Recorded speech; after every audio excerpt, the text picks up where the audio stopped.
may naghahanap ng trabaho sa inyo, ha? Pwede kayong pumunta dito sa linggo. Naghahanap kasi kami ng mga trabahador. Sinasabihan lang kita nun na huwag ka na mag-isip na kung ano, pero yung totoo, kabado na rin ako. Iniisip ko kasi yung trabaho natin eh. Lahat na nakikita nyo at ginagawa nyo, pati naririnig nyo dito sa loob ng pagawaan, dito lang yan dapat. Kung ayaw nyo ng gulo, naiintindihan nyo ba ako?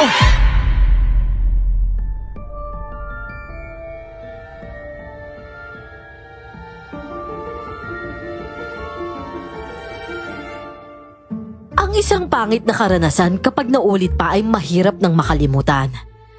Pagbati po sa inyo, Miss Clar at Sir Jay. Ganon din sa mga masugid ninyong tagapakinig. Katulad ng marami, nais ko rin pong magbahagi ng aking karanasan sa aswang. Nangyari po ito noong taong 2004 sa probinsya namin sa Kabisayaan. At para mas madali po ninyong maunawaan, tawagin niyo na lang po akong Jasper. At ito, ang aking kwento. Bago ko simulan ng storya, huwag kalimutang mag-subscribe sa Miss Clar Horror Stories sa YouTube bilang suporta sa ating channel.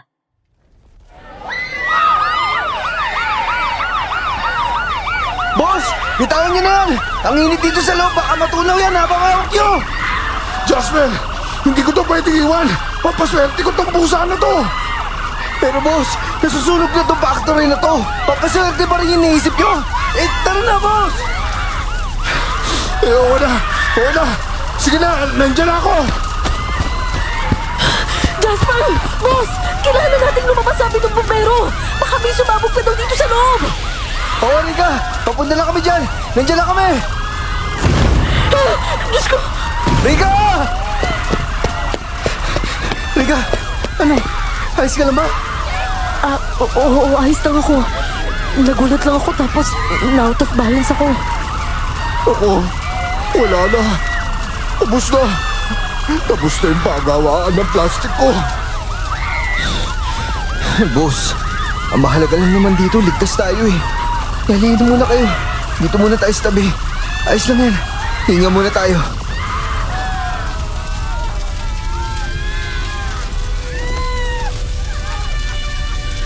Nasunog yung pinagtatrabahuhan naming pagawaan ng plastic nung mga oras na yon. Nagsimula lang sa makinang nag-malfunction. Tapos biglang nangamoy na, kaya mabilis kaming nagsilabasan.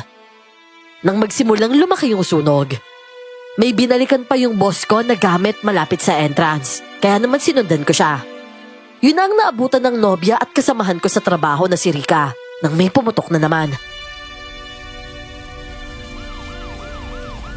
Siguro, uwi na lang ako siguro sa probinsya. Lugi na yung negosyo ko eh. Tapos malas pa tong pampaswerte ko to.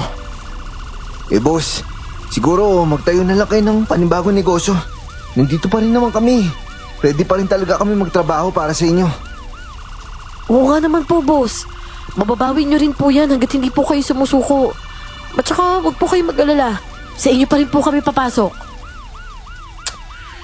Pero, Jasper, Rika, hindi nakakayanin ang pera ko eh.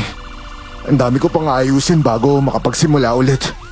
Tapos kailangan ko pa kayong bayaran sa separation pay ninyo. Alam na lang matitira sa akin.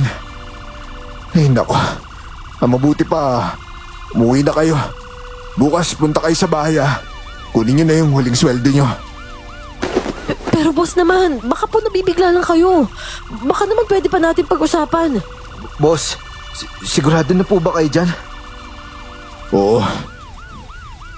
Jasper, Rika, maraming salamat sa inyo ah. Hindi ko talaga kayo makakalimutan. Sige na, umuwi na kayo. Magpahinga na kayo sa bahay nyo.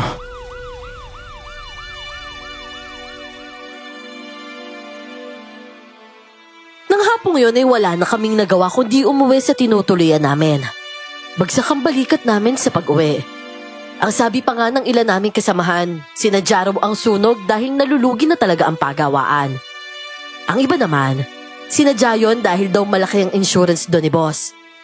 Pero para sa amin ni Rika, katapusan na yon ang paninilbihan sa isang mabuting amo.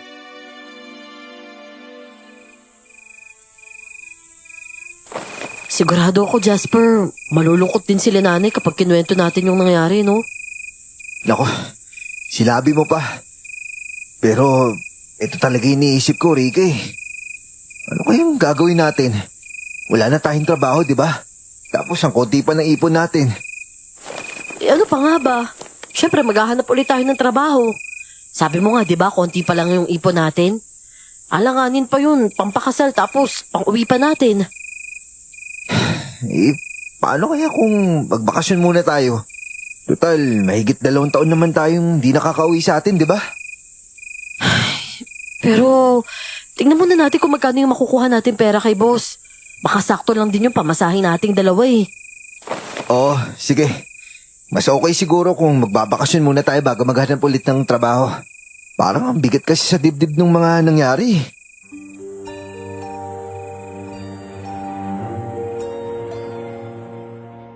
Hindi nga kalakihan ang natanggap naming sahod.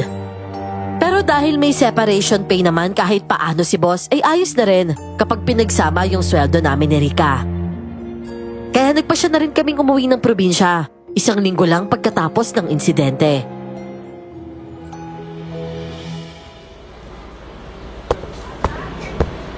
Rika, sabi ni Manong dispatcher, ban na raw yung masasakyan natin pa uwi eh.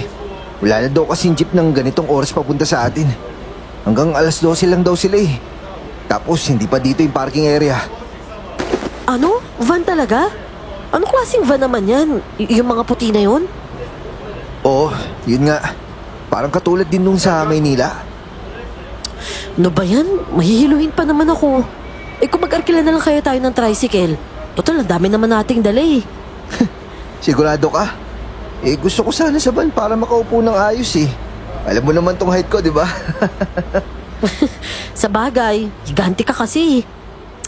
Sige na nga, tara na doon sa van. Yun!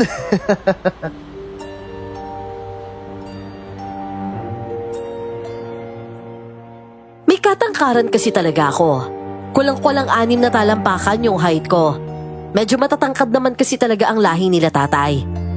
Masaya ako na pinagbigyan ako ni Rika noon. Kahit pa posibleng sumama ang pakiramdam niya sa aabutin ng 1 oras na biyahe. Pero maswerte naman kami noon dahil may umarkila sa natitirang bakanteng upuan ng van. Kaya naman nakaalis kami kaagad kahit hindi pa puno yun.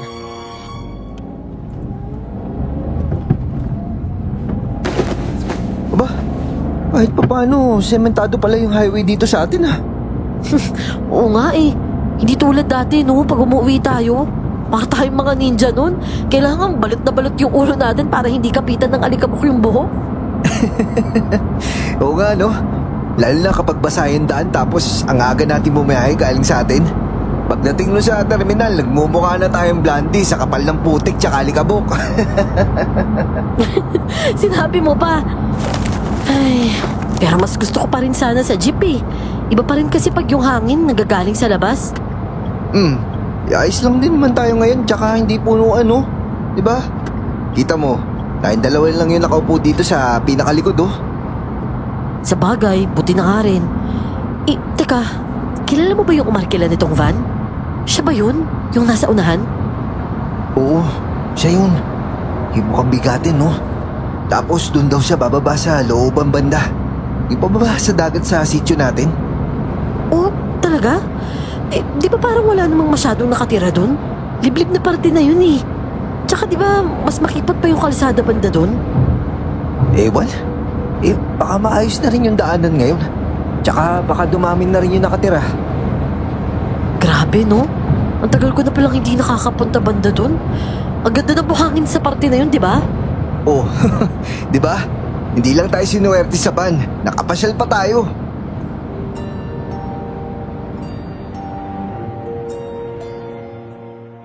Mauunang bumaba yung babaeng umarkila ng van kaysa sa amin.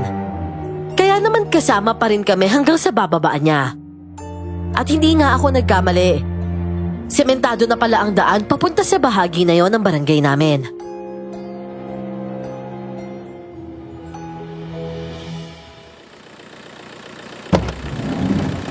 Ay, hello sa inyo dyan.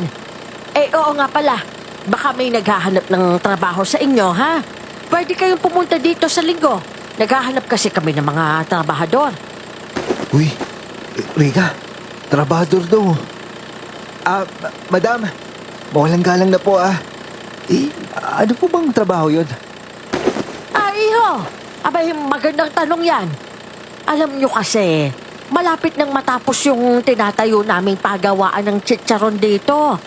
Nagsimula na nga kami, 2 tauhan pa lang. Kauna-unahan kasi yung dito sa probinsya, tapos medyo liblib pa yung lokasyon. Kaya kailangan talaga naming lumapit sa mga pwedeng mag-apply. Aba, pagawaan po ng chicharon? Paborito ko po yun, madam eh. Pero baka naman interesado talaga kayo, ha? Kailangan kasi namin eh. Ang sabi ko nga, nag-uumpisa na kami ng production. Kahit kulang pa kami sa tao. Mamimigay rin kami ng mga sample na chicharon. Madam, malaki po ba yung pagawaan nyo? Ay, hindi naman siya sobrang laki. Pero para makita nyo talaga ng buo, pumunta na lang kayo sa linggo, ha? Tapos kung sweldo yung tanong ninyo, isipin nyo na lamang na para kayo nagtatrabaho sa syudad. Talaga ho? O siya, sige po, madam. Dadaan na lang po kami kung sakali, ha? Kayo rin po ba yung hanapin namin? Ay, oo naman, ako pa rin. Helen nga pala ang pangalan ko. Sige po, Madam Helen. Pag-uusapan po muna namin ng nobya ko, ha? Bago po kami magpasa. Ay, oo naman, iho, walang problema. At huwag kayong mag-alala kung sakaling malayo ang bahay nyo rito, ha? May pa-service kami. Ba? Ayos yun, Rika. Sige po, madam. Pag-uusapan lang po namin.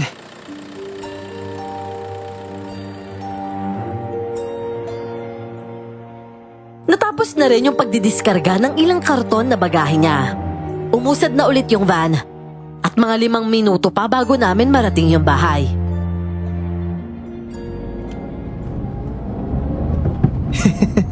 Rika, parang umuulan talaga ng swerte ngayon, no? Pero, anong tingin mo doon? Akalain mo yun, di ba? May pagawaan pala ng chicharon dito sa ganitong kaliblib na lugar. Ayos din, no? Kaya nga eh. Di ibig sabihin lang, no, umuulan na talaga tong lugar natin. Punta tayo sa linggo? Oo naman. Malay natin, magustuhan pala natin, di ba? Hindi na natin kailangan lumuwas kung saan-saan para maghanap tayo ng trabaho. Tsaka, mas presko kaya talaga dito sa probinsya natin.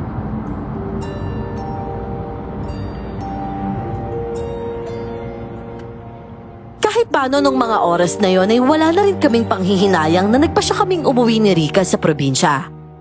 Tuwang-tuwa naman ng mga pamilya namin nang makita kaming bumaba sa van.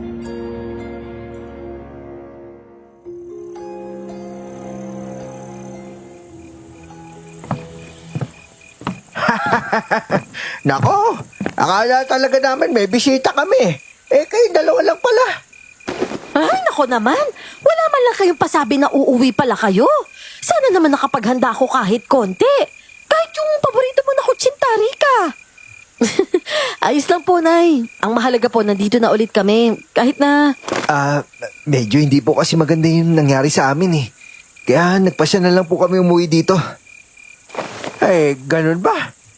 Nabanggit ng kapatid mong kambal yung nakita nila balita tungkol sa sunog eh. Kaya naman tinawag kagad ng nanay mo, Jasper, si Lorna, doon sa bahay nila doon. Gusto ko nga sanang makitawag sa telepono sa barangay noon eh. Kaya lang, wala na palang linya doon sa pagawaan. Hindi ko rin naman maalala yung number ng bahay ni boss. Kaya ayun. Umuwi na rin po kasi yung boss namin sa probinsya niya eh. Doon na rin muna siya magnenegosyo, tapos mag-iipon ulit. Yang kaso, baka hindi na po siya bumalik dun sa pinanggalingan namin. Ganun ba? Nakakalungkot naman yan. Pero, ganun talaga yung negosyo eh. Ayan na yung kapatid nyo.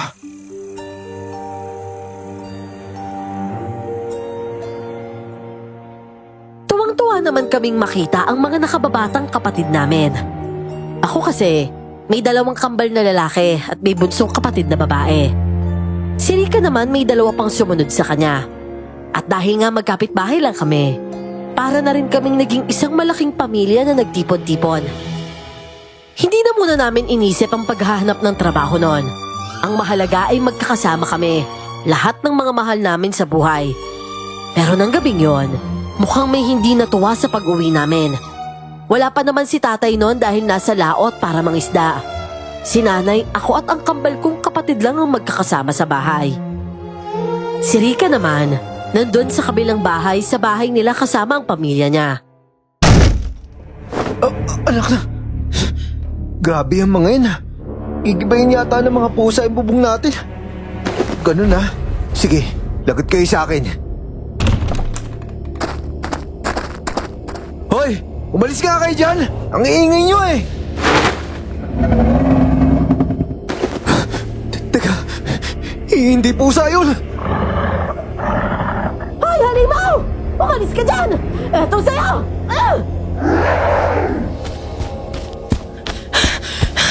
Jasper, pumasok ka na! Aswang nasa bubong nyo eh! Si nanay na yung bahala dyan! Oh, saglit lang. Kukunin ko yung butot pagi ni tatay. Halika, doon muna tayo sa loob.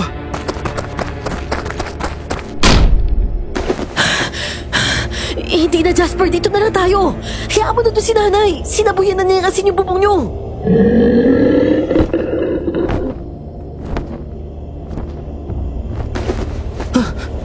Ayun, umalis na nga siya. Pambira naman. Unang gabi pa lang natin dito, pinakitaan ka agad tayo na aswang ah. Oo nga eh. Ano bang akala niya sa atin? Dayo? Naamoy niya agad tayo, ibig sabihin? Rika! Rika, umuwi ka na! Umalis na yung aswang! Uuwi na rin ako, ha? At walang kasama yung mga kapatid mo doon.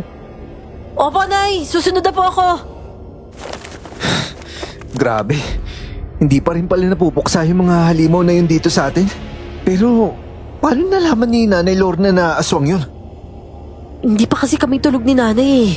Nag-uusap pa nga kami tungkol kay tatay tapos napansin niya yung kakaibang tunog na yun na parang may umiikot-ikot. Akala nga niya dun sa amin eh. Pero dito pala sa inyo. Dito yung kumalabog sa bubong niyo tapos ayun na. Oo nga eh. Oh, paano? Bukas na lang natin pag-usapan niya na. At saka huwag kang mag-alala. Hindi na yung babalik. Alam kasi noon handa tayo eh. Pero, nag-aalala talaga ako, Rika. Baka magpabalik-balik yun sa mga susunod na araw eh. Sigurado ako matatakot yung mga kapatid natin. Basta pagdating bukas nila tatay, sasabihin natin yung nangyari. Maglalagay tayo ng mga protection para hindi na siya makalapit. Oo, sige. Pero, sino kaya yung naamoy niya, no? Yung mga bata kaya o... Teka, Rika, baka... Uy, ano ka ba? Regular yung dalaw ko, no? Ganun ba? Pero siguro habang nandito tayo, Rika, magpakasal na tayo. Kahit dun lang sa Weso. Alam mo ang layo ng iniisip mo. Mula aswang biglang naging kasal? Bukas na nga sabi, mag-uusap pa naman tayo eh. At saka, di ba mag-a-apply pa tayo ng trabaho? Ewan, pag-isipan na natin magdamag ko. Ayoko kasi ng ganito na hindi tayo magkasama eh. Tapos may lilitaw pa na ganitong aswang. Ay nako Jasper, sabi ko bukas di ba? Tsaka na nga, matulog ka na. Sige na nga. Alam kong wala sa plano ang pagyayaya ko ng kasal noon. Pero ang inaalala ko lang naman, mahirap talaga kapag hindi kami magkasama ni Rika sa iisang bahay. Kahit na alam kong matapang siya katulad ng nanay niya, mapapanatag lang ako kung nasa tabi ko siya. Kaya nga magkasama rin kaming lumuwas ng Maynila at nagtrabaho sa iisang kumpanya noon. Pero pagsapit ng umaga,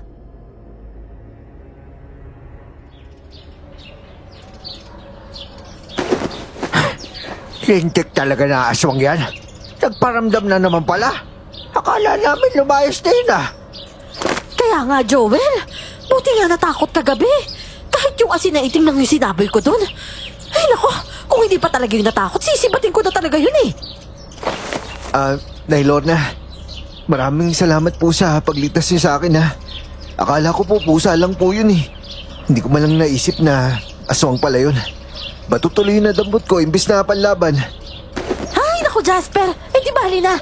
Kahit nga ako, hindi ko rin inakalang lilitaw pa yung bracelet na yun eh. Parang may sinisipat lang. Ewan ko ba dun? Abay, sino naman yung sisipatin yun?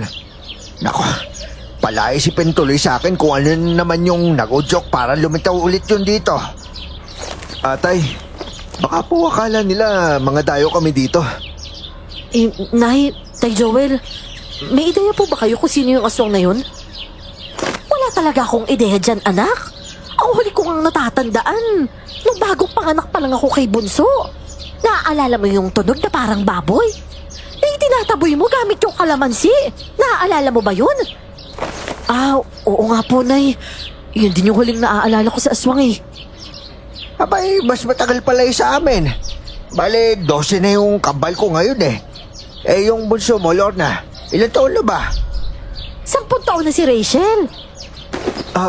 Ibig niyo po bang sabihin, isa sa amin ni Rika yung habol niya? Pwede. O isa sa inyo yung nakita niya. Tapos nasundan niya yung amoy kaya natuntun dito.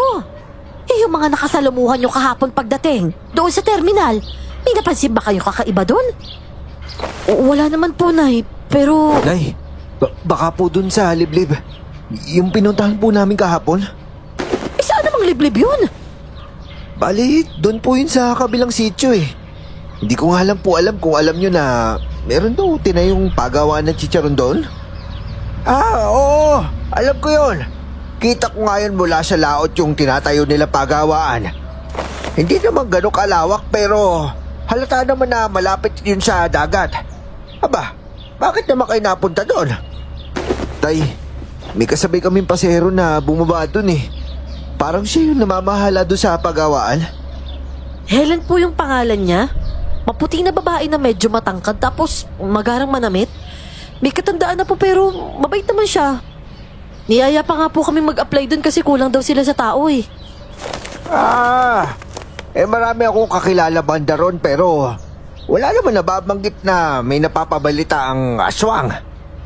Eh, baka naman dayo rin itong aswang, Joel. Sa tingin mo? Mabuti pa gawin natin. Punuin natin ng proteksyon ang bahay nito. Pati yung buong paligid. Tignan natin kung may maglalakas pang loob na lumapit dito. Ay, mabuti pa nga. Pero siguro po ayos lang naman kung pumunta kami doon sa pagawaan sa linggo, no, Nay? Baka sakali magustuhan namin ni Jasper yung trabaho eh. Dito na lang po kami, imbis na lumuwas pa. Aba, isubukan niyo kung ganun. Kaysa naman mapalayo pa kayo sa amin. Uy, Rika, kung sakaling matanggap tayo dun, sabihin na natin sa kanila na magpapakasal na tayo sa West. Ano ka ba? Tsaka na kapag sigurado na.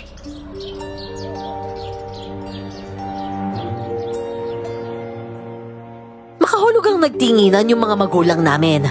Kami naman, ngumisi lang sa kanila. Buong araw kaming abala sa paglalagay ng mga proteksyon laban sa aswang. Nagsabit kami ng bawang sa mga bintana at pintuan. Nagsaboy din ng asin sa paligid ng bahay, pati na rin sa bubong.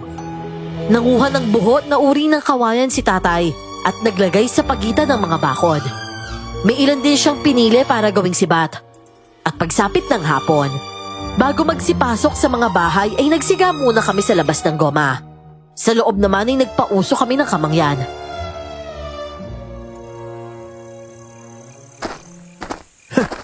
Kung di pa sila may tataboy o matakot man lang sa mga proteksyon natin, ewan ko na lang po, tay. Ay nako anak, depende pa rin kasi yan sa uri na aswang eh. Pero maiba nga muna tayo. Kayo ba ni Rika? Wala pa ba kayong balak magpakasal? Tay, kung titis na lang, doon din naman kami pupunta. Abay, nagtatanong lang naman ako, anak. At saka, sa tingin ko nga, parang wala na rin balak makipaghiwalay sa yun eh. Tsaka nasa tamang edad na rin kayo, hindi ba? Opo, tay. Hayaan nyo, konting panahon na lang po.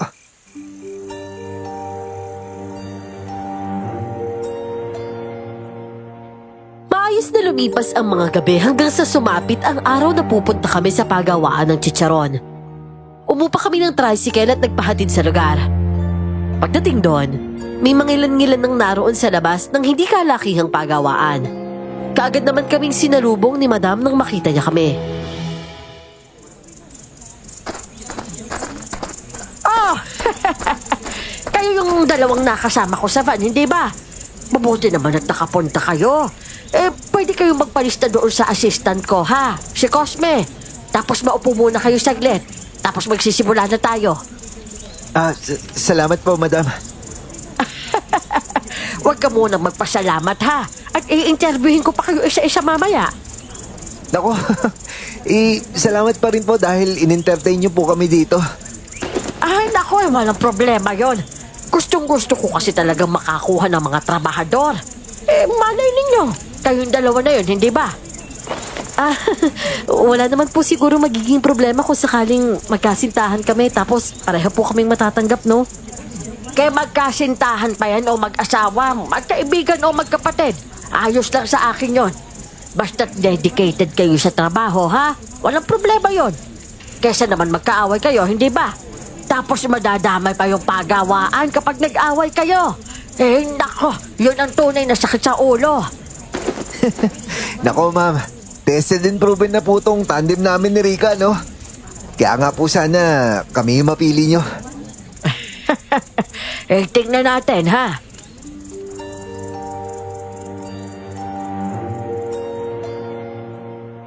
Nagpaalam na ulit kami sa kanya at pinuntahan ng tinutukoy niyang sekretarya. Isang lalaking mataba na pinaghihiyata sa kamyas dahil parang hindi marunong umiti. Oh, kapag wala kayo may sasagot ha, huwag yung hayaan ng blanco. Lalagyan nyo ng N/A ha, gets? Opo, sir. Tsaka yung dati yung trabaho tsaka posisyon ha, ilagay nyo rin.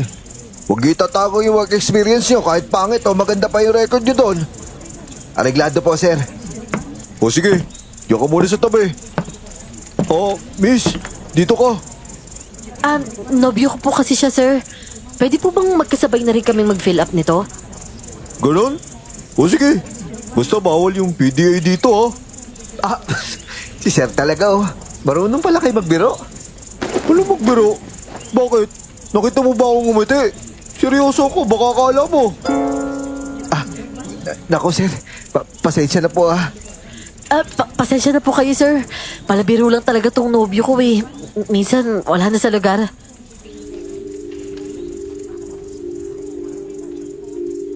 Tinanguan lang niya kami pagkatapos kaming tingnan mula ulo hanggang paa. Gusto ko na sanang ibulong kay Rika na mas istrikto pa yata ang sekretaryang yon kesa kay Madam. Pero sinarili ko na lang dahil baka masita na naman ako. Sa umabot yatang 20 na nandun, swerteng kasama kaming dalawa ni Rika sa 4 na tinanggap ni Madam. At pagkatapos nga ng interview namin, inilibot niya kami sa loob ng pagawaan. Oh, eto ha. Hindi naman ganun kalaki itong pagawaan natin. Maliit na negosyo lang ito. Pero ang pinaka-importante dito, yung 3 malalaking freezer dyan. Diyan sa likod na pinag-iimbakan ng karne. Kasi bawal na bawal mawala ng kuryente yan. Madam, hindi naman po kagad natutunaw yung laman yan, di ba? Aba, oo naman. Tsaka si Cosme ang bahala kung gaano karami yung gagawing chicharon kada araw. Ang tatandaan nyo lang, partners kayo lagi sa trabaho, ha? Mula paghiwa, pagluluto, hanggang sa packaging. Teka lang, ha? Cosme, tawagin mo nga si Noli saglit. Opo, ma'am. Saglit lang po. At yung si Noli, yan yung pinakaunang kinuha kong magtatrabaho dito. Sobrang sipag niyan. Parang nga walang kapaguran eh. Madam, ano po yun? O Noli, eto na yung mga bagong makakasama ninyo, ha? Sina Jasper, Rika, Melchor at Orlan.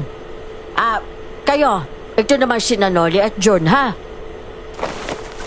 Kamusta, Noli, Jun? Sana maging okay yung samahan natin dito, ah. Di pa kami ganun kapamilya sa trabaho kaya siguradong medyo kamote pa kami. Oo nga, Noli. Pero wag ka mag-alala, ha? Hindi naman kami mahirap turuan. Basta walang tatabad-tabad sa inyo, wala namang problema eh. Lahat naman ng trabaho, pag umpisa, mahirap talaga yan. Paano? Bukas pa kayo magsisimula, ha? Pero kung gusto nyo namang subukan ngayon, wala namang problema. Mag-iisang oras na lang din naman at uwian na eh. Para bukas, kumbaga full force kayo. Tsaka pwede na rin kayo sumakay sa service mamaya, ha? Para alam na rin nila kung saan kayo pipick upin bukas. Sige po, madam. Rika? O sige, hintayin na lang muna natin. Malapit na rin naman eh. At saka, makukuha naman siguro natin maghapon yung sedula tsaka yung mga police clearance, di ba? Oo, kayang-kaya yun. Saglit lang naman yun eh.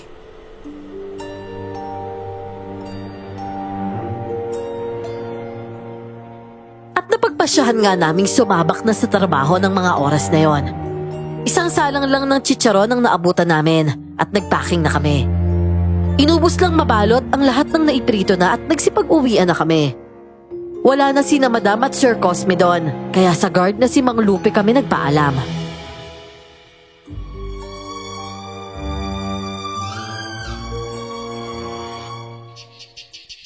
Haba, hagaan ko na pala dapat yung baso ko bukas.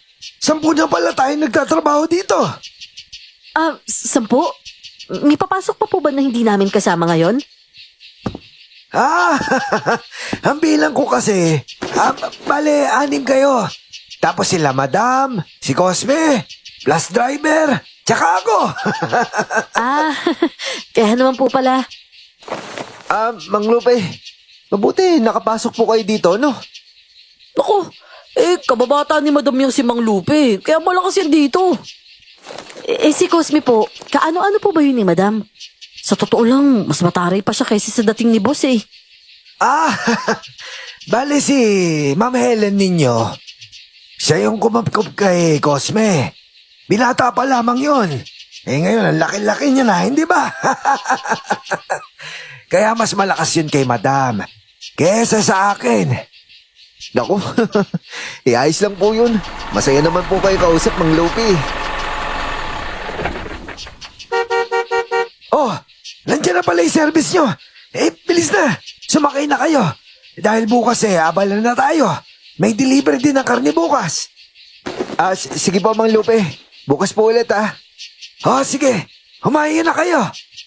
Hoy, Cardo. Ingat sa pagmamaneho, Huwag masyado mabilis.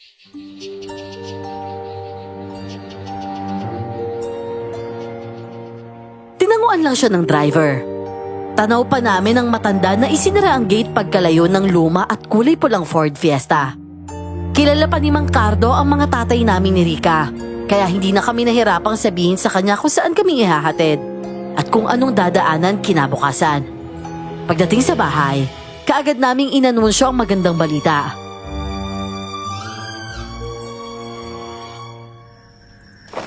Oh, ano? Ayos lang ba yung pagawaan doon? Hindi ba nakakatakot doon? O masyadong liblib? Liblib po talaga tayo pero malapad naman yung bakuran tapos may bakod naman sa paligid Mukhang ligtas naman doon. Diba, Rica? Opo, okay lang po dun kahit medyo tago. Tapos yung mga bahay, malalayo rin. Hindi basta-basta makakapasok yung kung sino kasi live wire daw yung pinakamataas na parte ng bakod dun Pero sabi naman ni Madam, sa gabi lang daw pinapaandar. Ganun ba? Pero marami ba kayo sa trabaho? 10 daw kami lahat dun tay. Kasama na dun sila Madam tsaka yung masungit niyang assistant tay Assistant? Ano ba yung assistant niya? Lalaki o babae? Lalaki po yung assistant ni Madam Helen. Parang ampun nga daw niya yun tay. Hindi yung taga rito kung ganon. Kasi ang sabi ni Cardo, yung lupa na kinatatayon ng pagawaan na yon, sa magulang daw yun ng boss nyo. Tapos yung guide na si Mang Lupe, taga kabilang sityo lang yun. Tay, meron po bang problema? Wala naman. Ang kaso lang inaalala ko lang talaga aswang anak.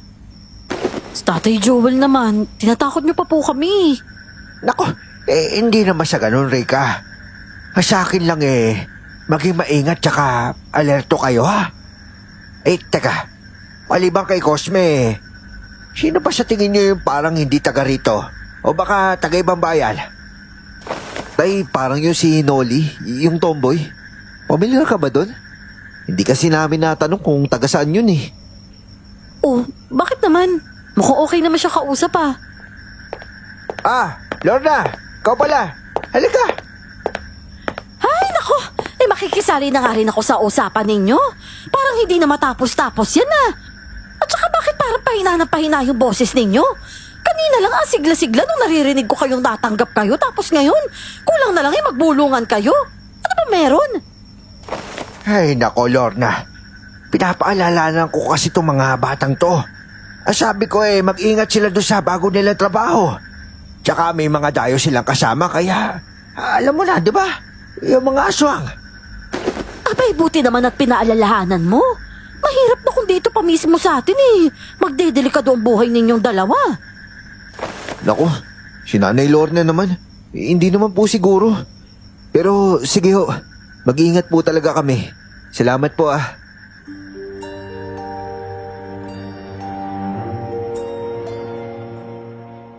Dahil nga sa pag-uusap na yon ay medyo nabawasan ang excitement namin sa bagong trabaho. Pero nang umalis kami para kumuha ng mga ipapasang papeles, may nakasalubong kaming magkasintahan na pumasok ng simbahan. Sumunod na rin kami sa kanila. Dahil nga sa balak na naming magpakasal ni Rika, bumalik ang sigla namin para sa bago naming trabaho. Makakadagdag din kami sa ipon. At kinaumagahan, 7:00 pa nga lang, nakabantay na kami sa tapat ng bahay para sa service. 8:00 ang pasok namin hanggang 6:00 ng hapon. 12:00 naman hanggang 1:30 naman ang pahinga.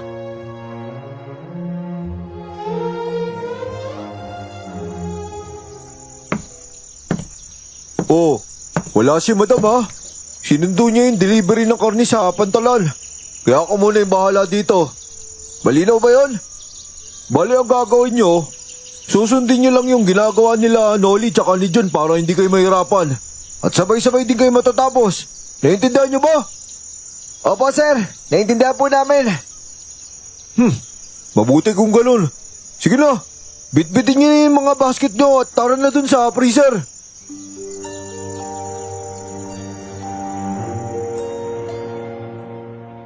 Kumuha siya ng karne sa loob ng freezer na nasa isang sulok ng pagawaan. 5 lagayan ang nandon na nasa 7 talampakan yata ang taas. Isa sa mga yon ang nakakadena ang palibot.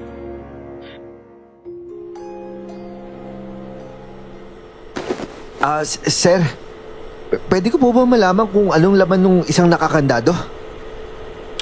Kaya nga nakakandado yan, di ba? Ibig sabihin, bawal malaman. Oh, kayo lahat. Ito sinasabi ko sa inyo para sa kabutihan nyo. Lahat na nakikita nyo at ginagawa nyo, pati naririnig nyo dito sa loob ng pagawaan, dito lang yan dapat. Kung ayaw nyo ng gulo, naintindihan nyo ba ako? Opo, sir. Pasensya na po Medyo naging usisero lang po ako. Alam mo ikaw, Jasper, sa susunod lalagyan ko ng zipper yung bibig mo. Oh, ito yung basket nyo. Noli, sunod kayo Tapos kayong dalawa, Jasper, Rika, magpahuli kayo. Sige po, sir. Oh, alam nyo na yung gagawin nyo Iikot ako ulit mamaya para tignan yung trabaho nyo. Sige na, hilahin nyo na yung mga basket.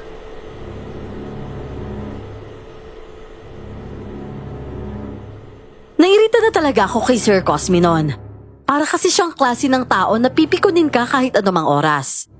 Pero iniisip ko, kailangan ko yung trabahong yon, kaya titiisin ko na lang ang inis ko sa kanya. Hindi madali yung paggawa ng chicharon. At kumpara sa paggawa ng plastic na makina ang gamit. Napaka-manual nito. Pero masaya naman sa totoo lang. Lalo na nang matikman ko yung una naming luto ni Rika pagkatapos nga ng tanghalian.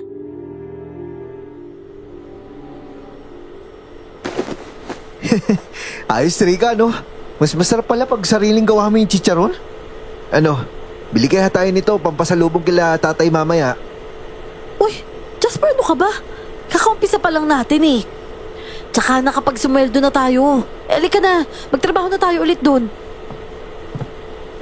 Oh, baka mamaya magkulang yung timbang ng gawa nyo mamaya Talaga mayayari kayo sa akin. Sir, kayo po pala.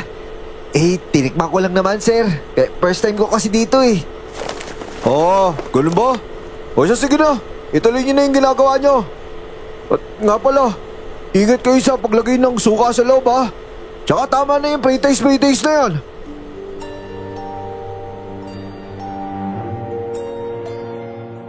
Paborito ko naman talaga ang chicharon kapag meron.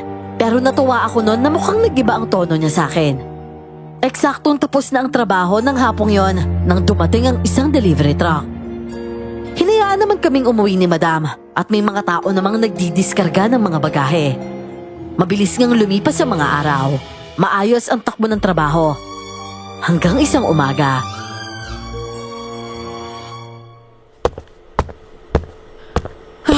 Ano ba naman to? Pangatlong araw na wala pa rin si Jun ah. Ano kayo nangyari doon? Ayoko pa naman makapartner yung si Sir Cosme. Daming reklamo niyan eh. Akala mo perfect. Bakit Noli? Pinapagalitan ka ba? Parang tahimik naman kayo lagi ah. Syempre hindi niya ipaparinig sa inyo yung sermon. Kaya mahina lang din yung sagot ko doon. Para wala nang siyang masabi. Teka, naamoy niyo ba yung naaamoy ko? Baho no? Baho nga, no? Tsaka, narinig niyo yung parang ugong? Parang mga bango, oh. Naku patay, yari na naman. Baka may hindi na naman naitapon na basura kahapon. Uy, magtapon ako kahapon, ah. Tara. Hanapin nga natin yun bago pa dumating sila, Madam.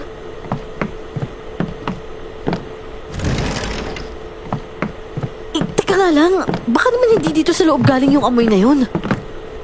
Posible. Kasi, nung first day ko pa lang dito, may ganyan na ring baho eh. Yun pala, may patay na hayop sa di kalayuan. Siguro nakuryente doon sa bakod nung gabi. Tapos ilang araw pa bago natuklasan. Pero baka umalingasaw lalo mamaya eh. Tapos umabot dito sa loob. Paano kaya kung hanapin na lang kaya natin yun? Ako na lang maghahanap sa labas. Dito na lang kayo hanggang dumating si Madam. Tawagin niyo na lang ako kapag may nakita kayo ha. Okay, sige. Kami na maglilinis dito tapos ikaw, hanapin mo na yung kung anong mabaho doon.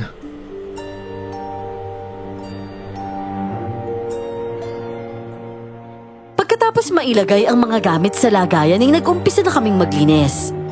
Hindi pa man kami nakakapangalahati, nakita na namin si Noli na tumatakbo papalapit.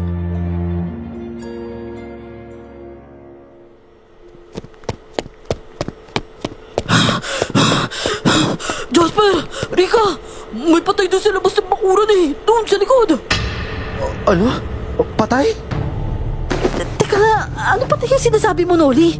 Hayop ba? Malaki ba? Naku, hindi hayop eh. Parang tao. Ha? Bilisan nyo na. Puntahan nyo na si Mang Lupe. Sabihin nyo sa kanya yung nakita ko. Teka nga, Noli. Teka nga, sigurado ka ba na tao talaga yung nakita mo?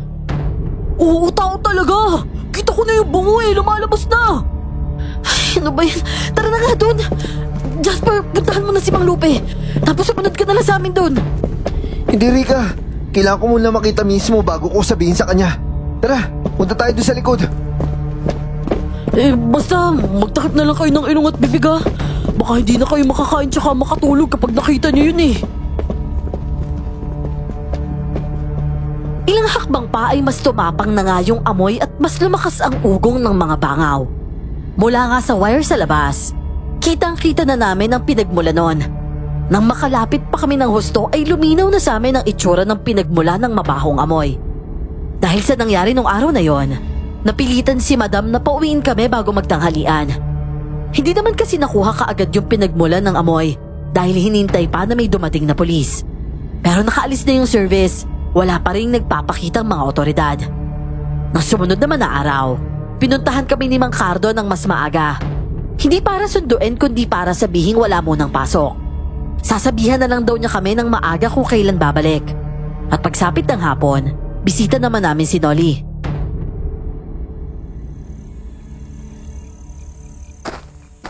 Jasper, Rika, di kayo maniniwala dito sa ibabalita ko. Yung namatay daw doon sa labas ng pagawaan natin. Si Jun daw yun. Si Jun? Teka nga, Noli, sino nagsabi sa inyo yan? Tsaka paano nila nalaman na siya yun? Teka, sigurado ka ba dyan, Noli? Baka mamaya buhay si Jun tapos sinisiraan mo lang eh. Oh, sinisiraan? Ba't ko naman gagawin yun? Ano naman mapapala ako dun? Sige nga. Kung patay nga si Jun dun, ano ginagawa niya dun? Yun na nga eh. Hindi ka malaman-laman eh. Kasi nga patay na siya. Pero sabi ng nanay niya, kasama raw yung pulis nung pumunta sa bahay eh. Dapat nga daw pupunta siya sa amin. Sa inyo? Pero bakit sa pagawaan siya napunta? Yun na nga eh. Tapos gabi pa daw siya nung umalis. Pero alam nyo ba? Nung gabing yun, may aswang na gumala sa banda namin eh. Aswang? Jasper, hindi kaya... Teka, baka nagkataon lang, Ricky. Tsaka hindi na rin naman bumalik yung aswang dito sa atin, di ba? Pero, grabe. Nakakabahala talaga. Kawawa naman si Jun kung ganun. Baka naman may alam si Madam Helen yan. Kasi doon mismo natagpuan yung katawan malapit sa pagawaan niya eh. Kaya nga sana, may pasok na lang tayo. Para malaman din naman natin kung anong nangyayari doon. Kasi pwede rin namang doon sa pagawaan inatakan ng aswang si Jun, di ba? Aswang? Aswang talaga yung pumatay sa kanya? Walang nakasagot sa tanong na yon. Palaisipan ang nangyari at ikinabahala pa ng pamilya namin. Hinimok pa kaming wag nang pumasok at baka raw mapahamak pa kami. Pero hanggat walang ninaw ang nangyari, hindi naman kami pwedeng basta panghinaan na lang ng loob. Lalo pat kailangan namin ni Rika ang trabahong yon. Makalipas ang 4 na araw, pumasok na rin kami sa wakas. Kinausap kami ng masinsinan ni Madam ng umagang yon. Tinangka ni Jun na pumasok dito sa pagawaan ng 10 oras ng gabi. Base doon sa kasama niya na sumuko sa pulis. Binalak pala nila akong pagnakawan. Kaya hindi ko nakasalanan yung pagkamatay niya. Kaya kayong mga natitirang nagtatrabaho rito, wag na wag yung gagayahin yon. Uy, Noli. Simula ngayon, ako na yung magiging partner mo, ha? Naintindihan mo? Opo sir. Sige. Ngayon, kunin mo na yung mga basket sa freezer. Nilagyan ko na yung karne kanina pa. Kailangan makarami tayo ngayong araw para makabawi sa mga nawala nung 4 na araw na walang trabaho. Ma'am, hindi po ba tayo pupunta sa burol ni Jun? Pwede naman kayong pumunta kung gusto ninyo. Pero hindi sa oras ng trabaho. Abala tayo ngayon dahil kailangan nating makabawi. Kaya tayo may overtime. 3 oras lang naman yun eh, hanggang 9:00 lang. May reklamo ba kayo o wala?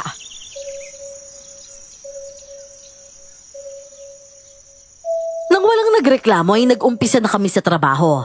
Pero sa kalagitnaan ng pagpiprito ni Noli bandang hapon, bigla na lang nagkagulo.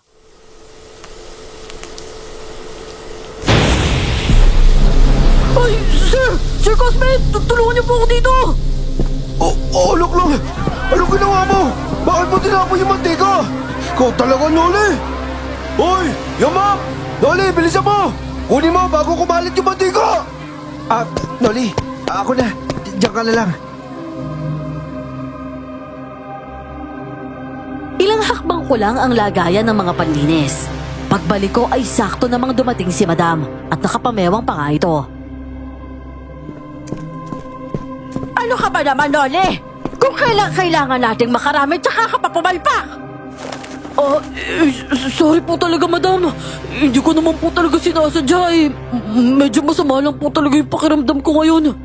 Eh kung ganyan pala kasama yung pakiramdam mo, eh sige na, umuwi ka na. Mamaya ikaw pa yung machicharon dito eh. Sige na! Nandiyan si Macardo sa labas. Magpahatid ka na lang sa kanya.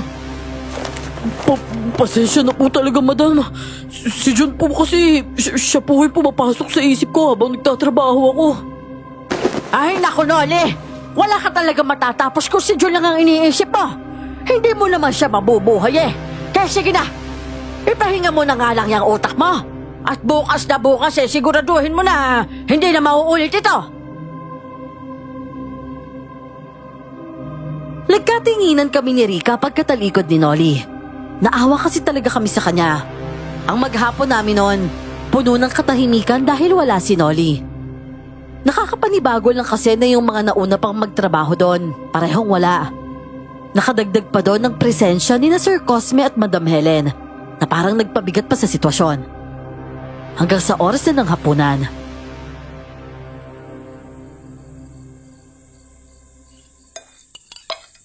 Oh, Rika, Jasper, ang tahimik niyo namang dalawa dyan. Huwag niyong sabihin na masama din ang pakiramdam ninyo katulad ni Noli. Hindi naman po siya ganun, Madam. Medyo nainibago lang po siguro. Oo nga po, Madam. Kasi yung mga nauna po sa amin dito, wala po sila ngayon eh. Tapos yung nangyari po hindi rin maganda. Ay, nako. Kung pagbibigyan nyo lang yung kakulitan ng isip ninyo at yung sama ng pakiramdam ninyo, wala kayong mararating. Ganyan talaga ang buhay. Kaya ang mabuti pa kumain na kayo ng maayos. At huwag kayong tatamlay-tamlay sa trabaho. Tandaan nyo sinesweldo kayo rito para magtrabaho. Hindi para tumulala lang. Tama na yan, Cosme. Sumunod ka muna sa akin doon sa opisina at may ipapagawa ko sa iyo saglit. Kayo naman dyan. Bilisan nyo na yung pagkain ninyo, ha? May 15 minutos pa kayong pahinga.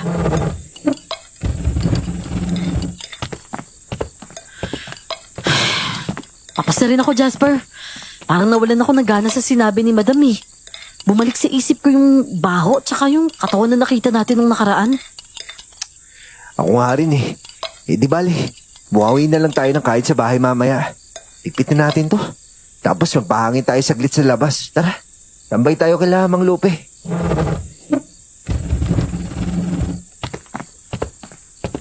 Jasper, parang natatakot na ako dito ah.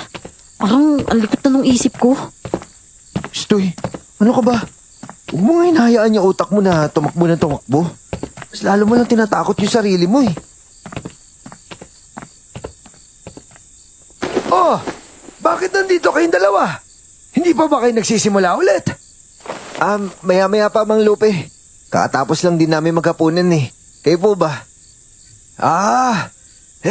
Busog pa ako sa merienda ko kanina. Sa bahay na lang ako siguro maghahapunan mamaya. Ganun po pala. Mang Lupe, meron po ba kayong kapalitan dito sa pagbabantay nyo dito? Oo, 3 yung bantay dito kapag gabi. Pag walang overtime sa mga ganitong oras, nandito na sila. Kaso may overtime kayo eh. Kaya nag-overtime din ako. Sayang din kasi yung sweldo sa gabi, hindi ba? Mang Lupe, wala po ba kayong napapansing kakaiba dito kapag madilim na? Di ba parang nakakatakot dito kapag gabi? Ano naman ang mapapansin ko dyan, Iya? Mga aswang? Naniniwala rin po kayo sa aswang? Abay, oo naman. Pero dahil ngayon lang din naman ako ginabi dito, hindi ko alam kung anong meron dito tuwing gabi. Tsaka ayoko na rin alamin. Baka hindi pa ako makatulog eh. Oh, narinig mo yun, Wika? Ikaw na mismo yung nagdadala ng takot sa isip mo eh. Kaya ikaw rin magkukontrol niyan. At saka, maganda naman yung pasahod dito. Hindi naman kayo palaging busy, hindi ba? Kaya kung ako sa'yo, Iha, halisin mo na yung takot na yan sa isip mo. Wala kang mapapala dyan. Uy, Jasper, Vika, balik na kayo dito sa loob. Magsisimula na tayo. Mang Lupe, ulan na po kami ha. Naiwan na namin kayo dyan. Sige po Mang Lupe balik na po kami dun. Sige. Galingan nyo sa trabaho at darating din yung araw na pagpapalain din kayo.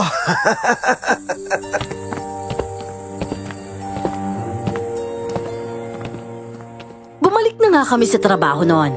Isang salang na lang naman ng balat ng baboy ang ginawa namin sa loob ng 3 oras. Madali na rin ang packing dahil nasanay na kami. Pero alam kong kaming 4 noon ay iba ang dahilan kung bakit mas mabilis ang kilos. Hindi dahil mas presko ang pakiramdam, kundi nagiging nakakatakot na ang lugar simula nang makita namin yung patay na katawan ni June.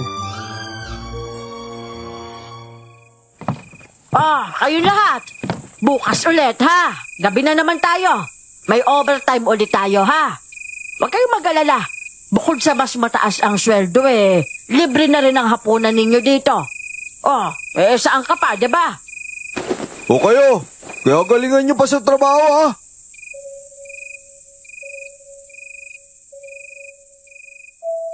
Maganda naman yung mga sinabi nila. At saka mabait sila kung tutuusin sa amin. Pero kapag niloko ka pala ng pagkabahala at umabot yun sa takot, kahit anong pampalakas ng loob at inspirasyon ang meron ka, bibigay at bibigay ka rin pala.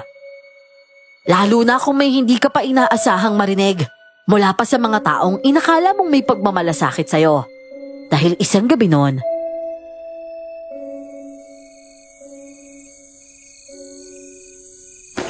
ay, kainis naman. Naiwan ko pala sa likod yung baon na natin dun. Paano na yan? Wala pa naman tayong pasok bukas. Ganun ba? Oo, sige. Ako lang kukuha nun. Oo, sige. Nandun lang yun, dun sa tabi ng lababo. Oo, sige. Dito ka muna sa guardhouse ha. Babalikan kita dito. Total, hindi pa naman tayo makakaalis eh. Tumutulong pa si Mang Cardo sa delivery oh. Oo, sige. Pero bilisan mo ha. Hindi pa naman si Mang Lupe yung guard ngayon. Naiisip ko nga, baka natakot din yun sa usapan natin nung nakaraang gabi. Nagkunwari lang na matapang.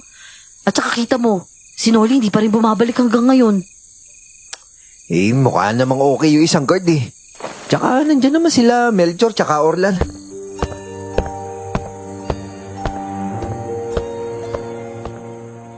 Bumalik nga ako sa pagawaan noon. Sarado na ang pangunahing pintuan at sa gilid na daan na lang dumaan ng delivery.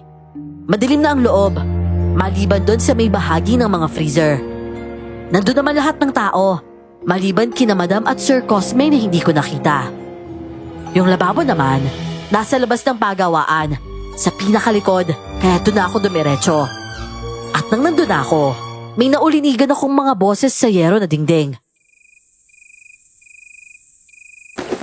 Dapat kasi makapasok na yan si Noli. Siya pa naman yung pinakagusto ni boss. Pupuntahan ko po yun mamayang gabi. Ilang araw na rin ako nagmamanman sa kanila eh. At mukhang hindi talaga maganda yung pakaramdam niya. Yung mga batang kambal ba, nabibisita mo? Sabik na si boss sa mga yun eh. Kung si Noli masarap, kasi malaman-laman. Tapos yung kakambal niya, puro negatibong enerhiyang mahihigop eh. Yung mga kambal naman, tsak balinamnam yun. Tapos ang babata pa. Diyos ko, anong ibig sabihin ng pinagsasabi nila? Anong gagawin nila kay Noli? At yung kambal, sino yun? Kakainin sila naman. Dahil kabado ako ng mga sandaling yun, hindi ko na nadampot ng maayos ang baona na nakalagay sa plastic. Nahulog yun kaya lumikha ng ingay. Sino yung tao sa labas, Cosme? Tingnan mo nga! Bilisan mo! Naku, patay ako pag nahuli ako. Diyos ko, huwag na masama. Aray ko. Hoy! Sino na dyan? Sumagot ka! Pesting batong yun. Pero, hindi. Kailangan ko makalayo dito. Hindi niya ako pwede. Hoy! Saan ka pumunta? Marap ka dito! Sir, kayo po pala. Ano po kasi, kinuha ko lang po yung baonan sa lababo, sir. Oh! At bakit hindi ka sumasagot nung tinanong kita? Anong narinig mo sa usapan namin sa loob? Sabihin mo sa akin! Wala pa ako narinig, sir. Pangako po, sir. Oh! Eh bakit ka tumatakbo kung ganon? Nagsisinungaling ka, Jasper! Alam ko yun! Sir, mag-isa lang po kasi si Rika sa guardhouse. Tapos gabi na po. Kaya po nagmamadali ako. Hindi ko naman po alam na nakalabas kayo kaagad sa likod. Kaya nasundan niyo po ako. Sige, palulusutin kita ngayon, Jasper, ha? Pero babantayan kita. Manda ka sa akin, oras na. Sige na nga, umalis ka na dito bago pa magbago yung isip ko. Wala po talaga akong narinig, sir. Pangako po. Sige po, maiwan ko lang kayo. Salamat, Diyos ko. Hindi ako na paano na. Grabe, ninervous talaga ako nun. Inilihim ko kay Rika ang narinig ko nung gabing yon hanggang sa makauwi na kami ng bahay. Eksakto namang nasa labas ang mga magulang namin, kasama yung mga bata at halatang naghihintay sa amin. Jasper, may pasok pa rin ba kayo bukas? Wala na po, tay. Sa Lunes na po ulit. Bakit po? Pero may overtime pa rin kayo. Malalaman pa po sa Lunes na eh. Pero malamang may OT pa rin yun kung hindi pa nakakahanap ng mga bagong trabahador. At saka, hindi pa po kasi bumabalik yung isa namin kasama. Yung pumunta nung nakaraan dito, si Noli. Yung tomboy. Ano nga bang balita doon? Yung kapartner na sinasabi niya, totoo bang namatay malapit doon sa pinagtatrabahuan niyo? Opo, tay. Tsaka, iniisip din namin kung makikipaglibing pa kami o ano. Bukas na kasi yun eh. Nag-aalala nga po kami sa totoo lang. Kung hindi lang talaga kailangan makaipon ng pera, Tay. Oh, bakit? May problema ba sa pagawaan? Ah, naku tay, wala no. Si Rika kasi kung ano iniisip eh. Ah, Rika, mabuti pa pumasok na tayo. Hoy, mga bata, kambal! Pasok na sa bahay! Ay nga pala, may camping yung mga bata sa Biyernes hanggang Linggo ng umaga. Kung hindi sana kayo busy na dalawa, kayo sana yung sisilip sa kanila sa gabi. Camping ho? Ay oo, sumali kasi yung mga bata eh. Alam nga namang hindi namin pagbigyan. Kailangan lang talaga masilip kahit nandyan naman yung guro tsaka alam nyo na, di ba?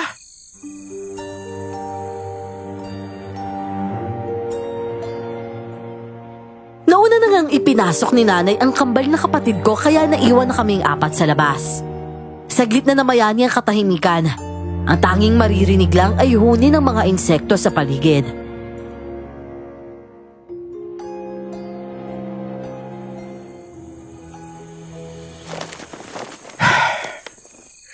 Hindi ko alam kung umabot na sa inyo yung balita. Pero may kumakalat daw na aswang sa katabing mga baryo natin. Ito mga nakaraan lang. Sinasabi ko na nga ba aswang talaga yung pumatay kay June. Tay, Naylor na. Bika, may mahalaga ako sasabihin. Pero ipangako nyo, wala kayong pagsasabihan hanggat maaari ha. Ano ba naman yan, Jasper? Pinapakaba mo ko Natatakot lang ako sa pwede mangyari kapag sinabi ko to. Pero mas mabuti na may alam kayo. Kahit hindi pa ako sigurado kung anong ibig sabihin. Ano ba naman yan, Jasper? Pinapakaba mo lang kami lalo. Kasi, yung totoo, may narinig ang usapan nila Madam tsaka ni Sir Cosme. Kanina lang. Iyan ba yun nung binalikan mo yung baon na naiwan ko? Ang tagal mo kaya dun? Oo, yun na nga yun. Sinasabihan lang kita nun na huwag ka na mag-isip na kung ano, pero yung totoo, kabado na rin ako. Iniisip ko kasi yung trabaho natin eh. Aba Jasper, yung kaligtasan nyo, unahin nyo sa lahat ng oras. Jasper anak, kung kaligtasan nyo yung nakataya, huwag mo nang isipin ang trabaho. Siguradong makakahanap pa rin kayo. Hoy Jasper, sabihin mo na kasi. Kakainis ka naman eh.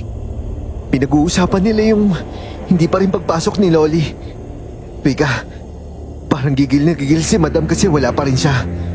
Tapos parang may binanggit siyang salitang kambal. Kambal? Ano naman tukol doon? May kambal ba sila, Noli? Hindi ko alam, Tay. Pero ang dating sa akin nun, parang naghahanap sila ng kambal para dun sa sinasabi nilang amo nila. Amo?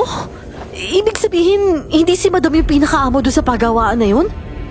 Mukhang ganun na nga. Tapos sabi pa ni Madam, kung si Noli daw malaman-laman. Pero yung kakambal daw ni Noli, puro negatibong enerhiya yung mahigop doon. Pero yung sinasabi nilang kambal daw sigurado daw malinamnam kasi ang babata pa.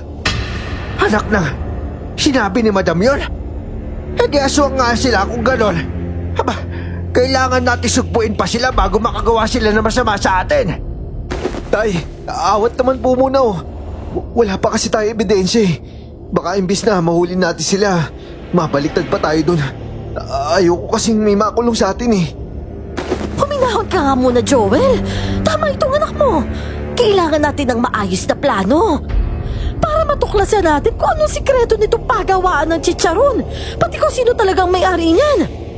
Tignan po muna natin kung isusumbong ako ni Sir Cosme kay Madam. Ibig sabihin ba niyan, Jasper, papasok pa rin tayo? At saka, posibleng malagay tayo sa panganib niyan. Pero kung handa tayo at may panlaban, at kung makakasama natin yung iba, lalo na si Noli, sigurado ako may chance tayo. Di puntahan natin si Noli sa kanila. Teka, hintayin na lang natin pumasok siya sa Lunes. Basta ganito, kapag pumasok tayo, dapat sobrang ingat. At alerto tayo, Rika. Mabuti pa, magbaon kayo ng panlaban. Yun buntot pagi ko, dalahin mo, Jasper. At ikaw naman, Rika, magbao ka ng langis sa pamproteksyon, ha? At saka yung anting-anting ng lolo mo na sinasabit natin sa bahay. Isuot mo yun. Ilalayo ka nun sa kapahamakan. Tay, yung mga bata kailangan din ng proteksyon. Pati yung kapatid mo, Rika. Oo, kailangan talaga protektahan yung mga bata. Nay, makibalita rin po kayo kung anong ginagawa ng barangay ha, para labanan yung aswang na yun. Eh ako nang bahala dyan, Rika. Pati yung kasamahan kong mangingisda, kakausapin ko yon. Pero tay, huwag niyo po muna babanggitin yung pinagtapat ko ha. Babalitaan ko na lang po kayo kung anong meron sa pagawaan. Oo anak, huwag ka mag-alala. Ititikom ko yung bibig ko. Naku, dapat may bantay din sa camping ng mga bata, tay. Di pa kasi namin alam kung may OT kami o wala sa Biyernes eh. Eh, huwag na kayong mag-alala. Yayayain ko si Isabel at saka yung iba pang mga magulang doon. Sasamahan na lang namin sila, kahit may mga guro naman doon.